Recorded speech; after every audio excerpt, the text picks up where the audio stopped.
It is just about 1 o'clock now, so we are going to go ahead and get started. If there's anybody else who's going to join, I will make sure that I click you in there. So if you see me looking around my screen, I'll be letting people in as they join for the free webinar. So thank you for joining me. My name is Todd Hendricks, and I am the owner and CEO of People First Coaching and Consulting. Today, we're going to be talking about spouses who work together and the pitfalls and some of the remedies that we can have for that situation. So I have worked with a number of married couples. I would say probably three married couples that I've worked together really closely with, and some have done it really well, and some have struggled with it. And a couple of the coaching clients that I have had, this has been one of the main things that has come up, and to the point where I've had to say, this is carrying itself into your home life, isn't it? Yes, Todd, it is. All right, so we need to fix some things at work, and then we need to establish some guidelines and boundaries so that it doesn't carry itself home. Yes. So some couples can do it really, really well, and some couples struggle with it. One thing that I have found is that if the work dynamic mirrors the home dynamic, then things tend to go a little bit better. And what I mean by that is if you have a role for the husband and wife or the spouses at home and the work life mirrors what that looks like, who has the final say in decisions and who's doing this and who's doing that, then if it mirrors the home life, then the work life usually goes a little bit better.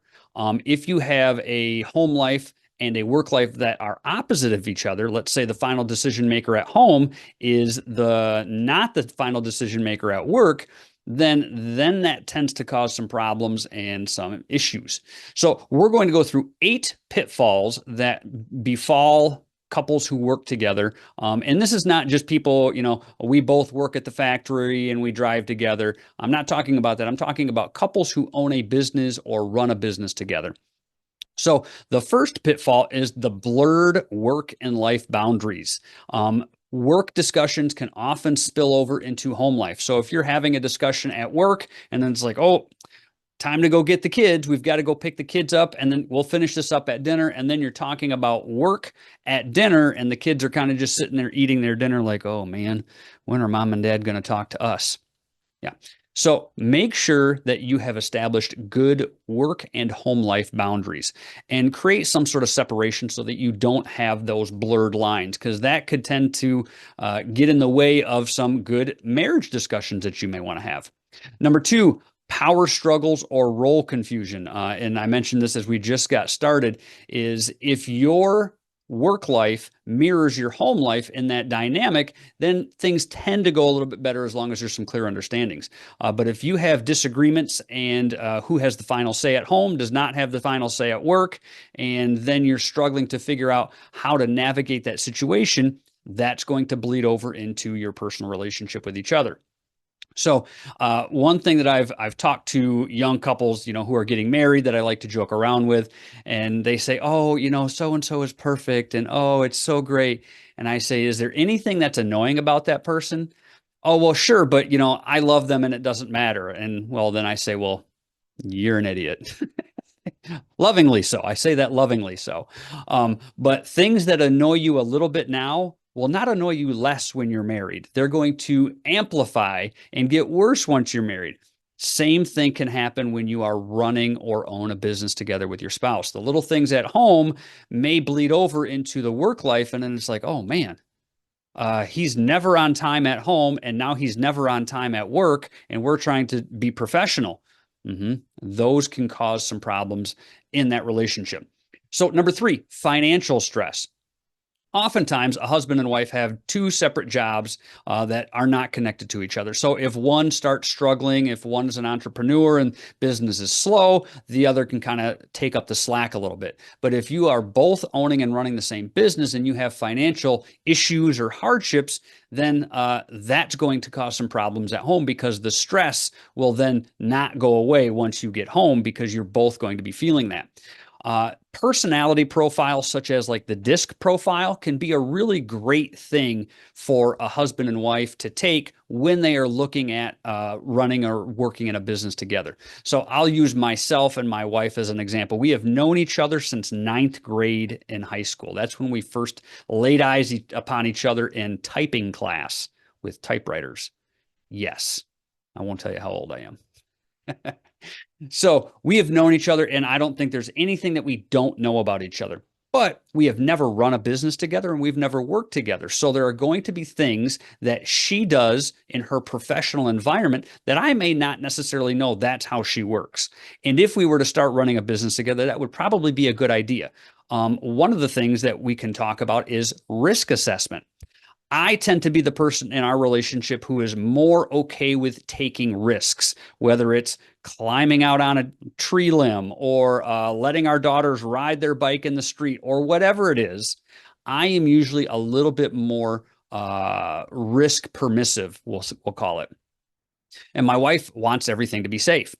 Now, if we started to run a business together, maybe financially, she would be more available to take the risk. And that is like when we're talking about our home finances, I tend to try to play things safe and she doesn't seem to worry about those things. So financially, she might be more willing to accept risk than I am. I say all of that to say, if you are running a business with your spouse, that is something that you need to consider, because what you do at home may not translate the same way when you get to running the business or doing work together. So having a personality profile or something like a DISC profile that is focused on business and working relationships can be incredibly helpful. Number 4, communication issues. If you have a conflict at breakfast, that conflict does not magically go away once you arrive at your place of business. That conflict and those feelings will likely still carry over. So you have to have good ways to communicate with each other. A lack of structured communication can cause some problems in a relationship. Now, professionally, it is often, I would say not assumed, but it is often okay for a manager and a direct report to have a very open relationship when it comes to feedback, adjusting feedback, things that didn't go well, or positive feedback.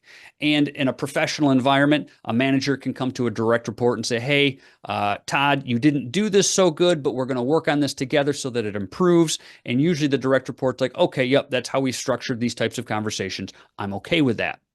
Oftentimes in marriage and with a spouse, things don't go that way. You often say, well, you burnt the grilled cheese yesterday. Well, yeah, but I was feeding the dog. Well, but you still burnt the grilled cheese. And now we're having an argument over something that doesn't really need to be an argument. So think about communication styles and communication issues that you may face with your spouse. Number 5, differences in work style and vision. Some of you are work really hard first and then take it easy and play later. And some of you are like, well, hey, if I have an opportunity to play now, I'm going to take that now and I'll get my work done later. It goes back to point number 4 that we just talked about, communication. You have to be able to communicate your work style and your visions to each other so that you understand what's going on. If you have not clearly communicated your mission, vision, and goals with your spouse, and you don't have those properly laid out, you're probably not going to understand why the other is doing something that doesn't make sense. So on top of that, we're going to look at number 6. Employee and client perception. This is something that I have actually worked with several married couples on who own and run a business together. And conflicts can often spill over into work and home life and carry over from the business to the home or from the home to the business. And that can often catch employees in the middle. Now, if you have, like we just talked about, number 5, work style differences, let's say I tell Jimmy to go do this thing, but then my wife tells Jimmy not to do that thing. Now Jimmy's like, well, who do I listen to? So you have to have these things clearly defined. Employees may feel caught in the middle and kind of have that mom-dad relationship. Well, mom said this and dad said this, and now I don't know what to do. And the same thing with arguments. If you are having a disagreement with your spouse at the place of business, find a different place to do it. Go outside, go for a drive, go for a walk, go to a room where there are not employees. But if employees are listening to the two owners or managers have a disagreement about something, that's going to make them feel awkward. It's going to start to create some toxicity in the workplace. And you don't want that, because then all of the feelings that you just had with your spouse, your employees were listening to, and now they feel kind of out of sorts about things. Well, now I don't feel good because I just listened to them argue about that for 10 minutes, and it kind of relates to the work that I'm doing. So how does that relate to me? And it just kind of builds. Clients may feel the same way. And I'm going to give you an example of a couple that I've worked with who has done a marvelous job of keeping this separated. They both owned and ran a business together, and they had very clearly defined roles for each other, to the point where if you didn't know they were married or didn't look at their last names when you walked into the business, you would not know they were married. The husband stayed in his lane. He did the things that he was good at. And the wife did the exact same thing. She stayed in her lane. Now, sometimes I'll call them departments, did need to cross over, but they had very, very clearly defined boundaries and respectful communication between them, and it ran smooth 100% of the time. Again, clients often didn't know that they were married until they said, hey, wait a minute, you guys got the same last name. Yes, we do. That's my wife. That's my husband. Great. So, number 7, a lack of personal space or individuality. If you wake up in the same bed, you eat breakfast in the same kitchen, you take the same car to work, you spend 8 hours at work together, and then come home, have dinner in the same spot, talk to the same kids, and do the same chores before you go back to bed, you have spent the entirety of your day together 100% of the time. Some couples are built for that, and they can do it well. Most need a little bit of individuality. So whether it be hobbies or, hey, I'm going to take the kids to get some ice cream tonight. Why don't you stay home and read a book? Because I know you love to read and I can't stand reading. Find some things that you can do that separate you just a little bit so that you've got some breathe room, some breathe time. So you're not always thinking about, oh, wait, we've got to do this other thing when we get home. Oh, we've got to do this thing when we get to work. It gives you some time for yourself, which is incredibly important. It also gives you time for some personal growth. So maybe just like the couple I just talked about, they were in very different lanes of the same business. They could take different growth opportunities as well. Number 8, emotional stress and management of that stress. This can be huge. If you are in a high stress business or maybe a business that is struggling financially, that's going to be felt not just at the business, but at home as well. And how are you going to manage that? Because if you can't manage it well, then everything is going to be stressful. Sometimes just looking at your spouse may cause some stress from work to boil back up. How can that be managed well? And you need to figure that out with your spouse. If your business is struggling, then sometimes you may start to point fingers or blame the other person in the relationship, and that is going to bleed over into your family life. And if you have kids, they will feel it just like your employees feel it when you have disagreements at work.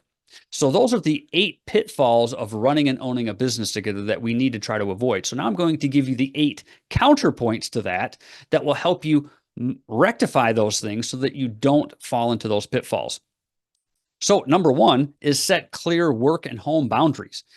Let's say when you get home, all work discussions, unless it's an emergency, need to turn off. That way you can focus on being a couple, being the spouse that you fell in love with, and being able to focus on your kids, because many of us have young kids at home that we need to attend to.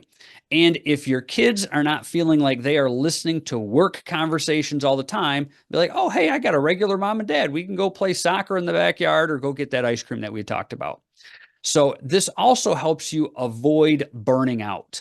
If you are constantly talking about work at home and then you go to bed and then you wake up and then you go to work and it's just work, work, work, you know that old saying, all work and no play. You can finish the statement. Yes, that one. Number 2, defining roles and responsibilities. That is super important. Just like we talked about that couple that I've worked with who did a great job defining their roles and responsibilities. They kept those things separated and they didn't cross them. Now, did they have a work conversation every now and again at home? I'm sure they did. Did sometimes when they were at work, they talk about the wedding that they had to go to that weekend? Sure, I'm sure it came up.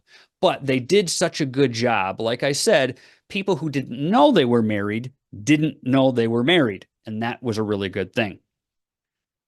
Number three, communicate effectively. How can you communicate with each other effectively so that you don't get offended? Sometimes when you have to have adjusting feedback or difficult conversations, a lot of us don't take that well from our spouse.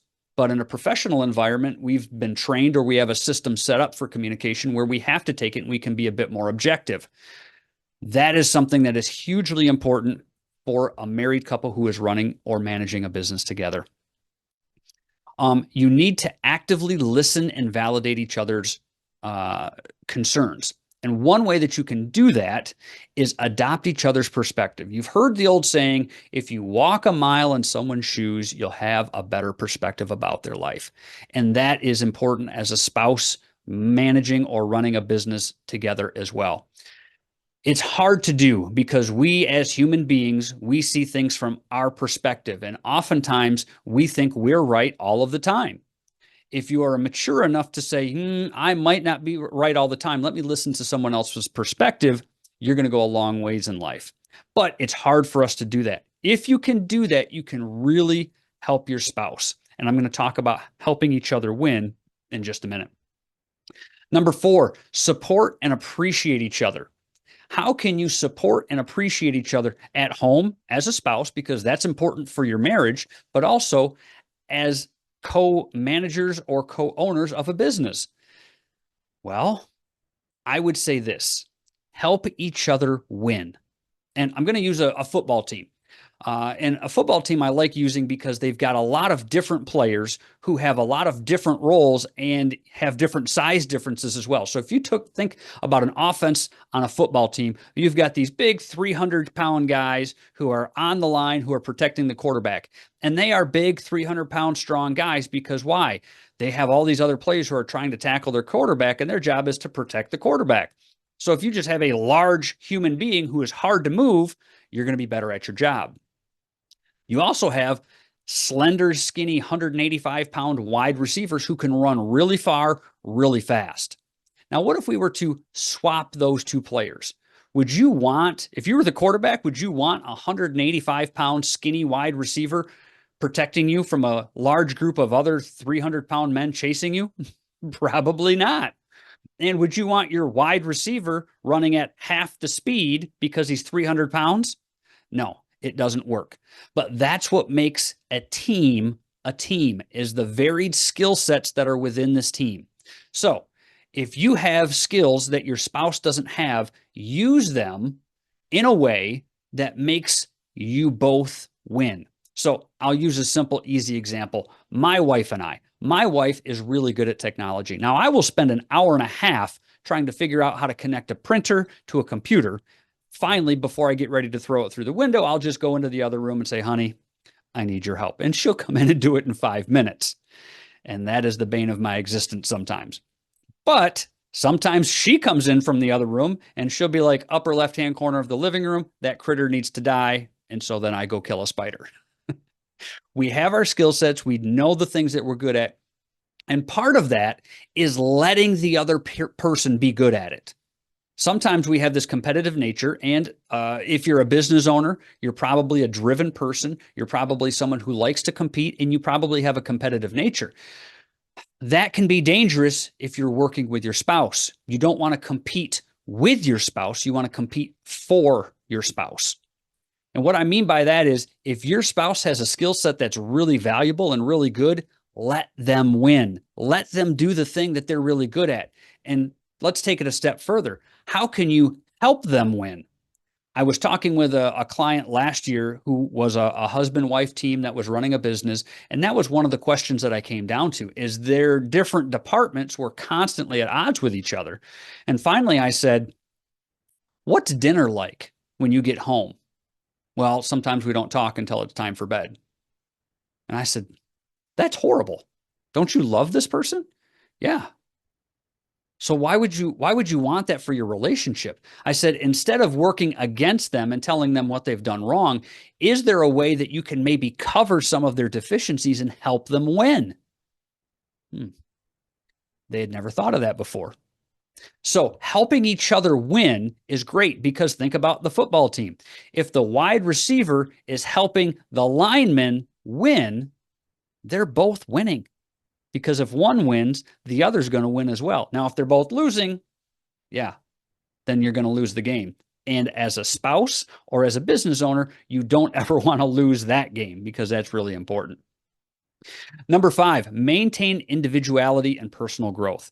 Find some things that you can do separately. If you are together 24 hours a day, again, like I said, there are some couples that are built for that and they can do it, but most cannot. Most need a separate hobby. They need something that they can do on their own so that they don't always have to think, look, and talk to the person that they work with.